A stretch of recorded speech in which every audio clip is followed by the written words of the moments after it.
Yo yo yo, salut les turfeuses, salut les turfeurs, bienvenue pour un nouveau pronostic de Benoît Requin. Ok, place au pronostic du quintet du mardi 23 juillet, direction Dieppe pour le prix de Sussex. Plat 2200 mètres, 16 partants, réunion 1, course 7, indice de confiance 1 sur 5. Petit retour sur le quintet de ce dimanche, il y a eu du trouble fait à l'arrivée. Cette vidéo, je la tourne avant l'arrivée du quintet de ce lundi. Je reviendrai dessus demain. Ok, c'est parti, on commence le pronostic et on commence avec le numéro 1, Wild Pansy. On écoute l'entraîneur Henri-Alex Pantal. Wild Pansy a été décevante en dernier lieu à Saint-Cloud. Je ne sais pas ce qu'il s'est passé. Elle a perdu 1 kg sur l'échelle des valeurs, mais cela va être juste quand même. J'ai besoin d'être rassuré après son dernier échec. Ouais, on a besoin d'être rassuré, mais attention tout de même, c'est loin d'être une impossibilité, elle peut remettre les pendules à l'heure. En tout cas, ce numéro 1, c'est un regret. Il est ouvert ce quintet, c'est mon deuxième cheval de complément qu'à nous partons, attention. On passe au numéro 2, Nassandres, et on écoute Philippe Decouze. Nassandres a effectué une rentrée satisfaisante à Nancy où elle avait besoin de retrouver le rythme de la compétition. À cette valeur, ce n'est pas simple, mais comme elle a été revue à la baisse, je tente à ce niveau. La partie ne sera pas facile, mais elle est mieux corde à droite et a déjà bien fait à Dieppe. Dès lors, j'en attends un bon comportement, une piste assouplie l'avantagerait. Ce numéro 2, lui non plus, je l'ai pas retenu. C'est lui mon gros regret, c'est lui mon cheval de complément, cas de nos partants, attention possible, cassage en vue. On passe au numéro 3, Looking at Me, on écoute Paul de Chevigny. Looking at Me vient d'être déclarée non partante car elle a connu un petit souci qui a été vite réglé, mais bon, qui nous a contraint à déclarer forfait. Actuellement, elle est au mieux, et j'espère qu'elle nous montrera qu'elle est toujours compétitive à cette nouvelle valeur. Je le pense, et j'en escompte une belle performance. Elle a sa place à l'arrivée. Ouais, moi je lui ai carrément mis sa place sur la plus haute marche du podium. C'est mon préféré, ce numéro 3. On passe au numéro 4, Rica Delavis, et on écoute Mario Baratti. Bonjour Mario. Si, ciao. Rica Delavis reste sur un résultat qui ne reflète pas sa véritable valeur. Le parcours s'est mal déroulé et mieux vaut juger sur ses performances antérieures. Certes, sa valeur a été logiquement remontée sur l'échelle des poids, mais il la croit toujours en mesure de bien faire à ce niveau. Avec un bon parcours, je pense qu'elle a son mot à dire.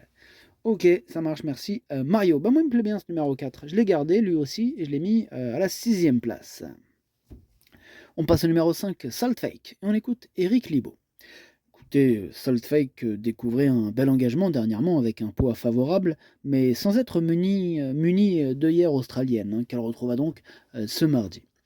On revient dans un handicap avec une marge de manœuvre réduite, mais elle avait prouvé à Bordeaux qu'elle pouvait s'illustrer en 37,5.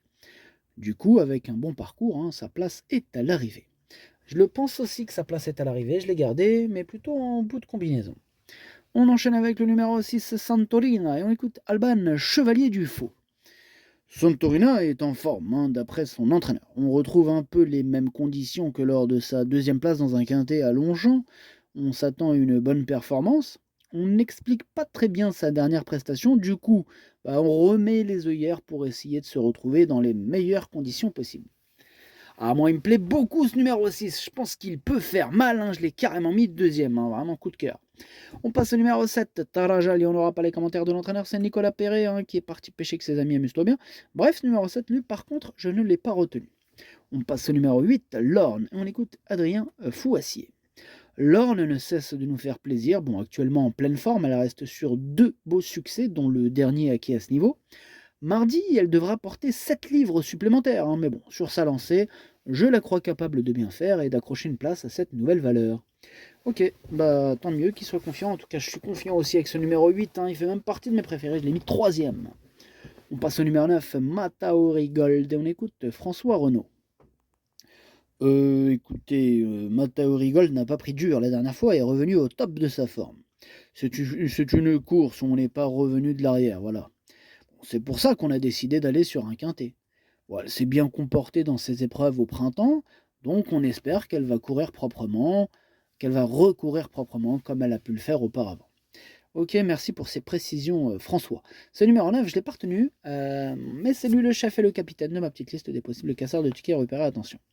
On passe au numéro 10, Clair de Lune, et on n'aura pas les commentaires de l'entraîneur. C'est Francis-Henri Graffard qui est parti pêcher avec ses amis. Enfin, avec son ami, ils sont que deux à être partis pêcher aujourd'hui. Amusez-vous bien, tous les deux. Alors, ce numéro 10, moi, il me plaît bien. J'y crois, je l'ai mis 5e. On enchaîne avec le numéro 11, Alcimria. Et on écoute Michael Delzangle. Alcimria est une jument qui a repris l'entraînement tardivement. Son jockey pense que la rallongée lui fera sans doute du bien, donc les 200 mètres de plus devraient lui aller. Elle devrait tirer son épingle du jeu. Ouais, elle devrait tirer son épingle du jeu, je le pense aussi. Moi je l'ai gardé, ce numéro 11 qui me plaît bien, mais en toute fin de combinaison. On passe au numéro 12, Costa Edita, et on écoute Hans Albert Blum. Costa Edita est en bonne forme. Bon, le raccourcissement de la distance n'est pas un problème. Elle est meilleure en terrain souple, et sa situation au poids est moins favorable désormais. Cela dit, elle reste compétitive même si le terrain est bon.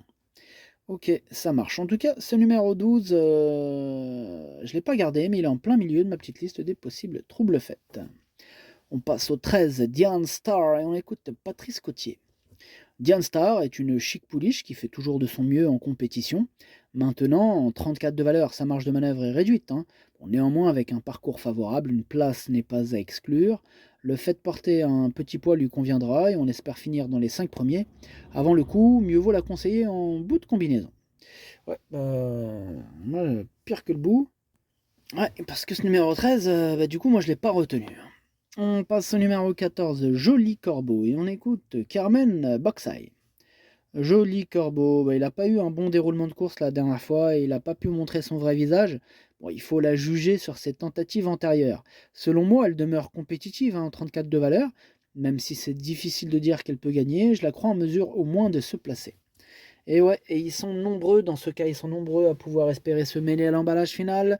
Le 14 en fait partie, je ne l'ai pas retenu, mais il est à l'arrière de ma petite liste des possibles troubles faits. On passe au numéro 15, Rodena, et on n'aura pas les commentaires de l'entraîneur, toujours le même, Francis-Henri Graffard avec son pote Nicolas Perret à la pêche, amusez-vous bien, bref. Ce numéro 15 me plaît beaucoup, j'y crois à ce 15, je l'ai mis 4e.